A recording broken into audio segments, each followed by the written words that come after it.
Hello everyone, welcome to my channel. நான் உங்கள் Jennifer. இன்றைக்கி பார்த்தீங்கன்னா ஒரு creamy chicken and mushroom soup பண்ண போகிறேன். ஸோ எப்படி பண்ணுறன்றதை பார்க்கலாம். இதுக்கு பார்த்தீங்கன்னா ஒரு 300 கிராம்ஸ் போன்லெஸ் சிக்கன் யூஸ் பண்ணியிருக்கேன். ஸோ இதை லைட்டாக சால்ட் ஆட் பண்ணி பாயில் பண்ணி எடுத்துக்கலாம். ஒரு 5 மினிட்ஸ் பாயில் பண்ணால் போதும். அடுத்து ஒரு 200 கிராம்ஸ் போல் மஷ்ரூம் எடுத்திருக்கேன்.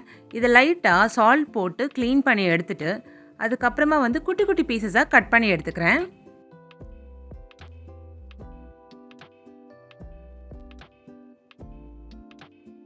அடுத்து பார்த்தீங்கன்னா ஒரு மீடியம் சைஸ் வெங்காயம், 4-5 கார்லிக் பாட்ஸு, அதுக்கப்புறம் ஸ்ப்ரிங் ஆனியன்ஸ், இது எல்லாத்தையுமே குட்டி குட்டி பீசஸாக கட் பண்ணி எடுத்துக்கோங்க.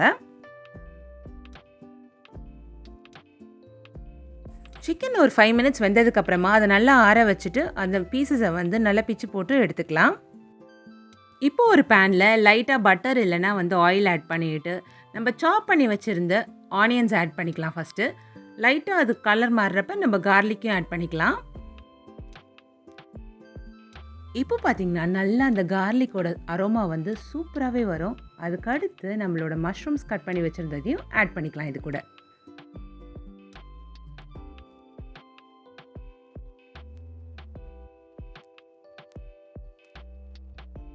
இதை ஒரு 2 மினிட்ஸ் கிண்டிகிட்டே இருந்தீங்கன்னா நல்லா மஷ்ரூம்ஸ்லேருந்து தண்ணி விட்டு வரும்.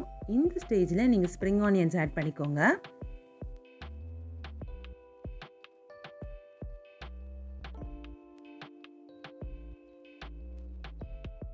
இப்போ கிண்டி விட்டுட்டே இருந்தோம்னா மஷ்ரூம்ஸ்லேருந்து கொஞ்சம் நல்லாவே தண்ணி விட தொடங்கிடும். இதுக்கப்புறமா ஒரு 1/4 ஸ்பூன் போல் சால்ட் ஆட் பண்ணிக்கலாம்.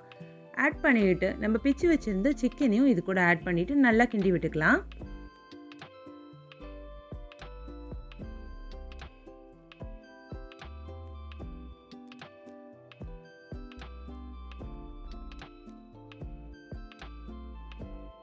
சூப் கொஞ்சம் திக்காக வரதுக்காக நான் இதில் 1 டேபிள் ஸ்பூன் வீட் ஃப்ளவர் ஆட் பண்ணிக்கிறேன். நீங்கள் மைதா இல்லைனா கார்ன்ஃப்ளவர் தான் இருக்குன்னா அதையும் ஆட் பண்ணிக்கலாம். இதை ஆட் பண்ணிவிட்டு லைட்டாக வதக்கி விட்டுட்டே இருந்தீங்கன்னா மாவு நல்லா உங்களுக்கு மிக்ஸ் ஆகி வந்துடும். அது கூட அதுக்கப்புறமா 1 டம்ளர் பால் இது கூட ஆட் பண்ணிக்கலாம். நம்ம பாலை ஆட் பண்ணிவிட்டு ஒரு 2 to 3 மினிட்ஸ் நல்லா பாயில் ஆனதுக்கப்புறமா பிளாக் பெப்பர் பவுடர் இல்லை ஒயிட் பெப்பர் பவுடர் எது வேணுமோ நீங்கள் ஆட் பண்ணிக்கலாம். சால்ட்டோட லெவலுமே செக் பண்ணிக்கோங்க.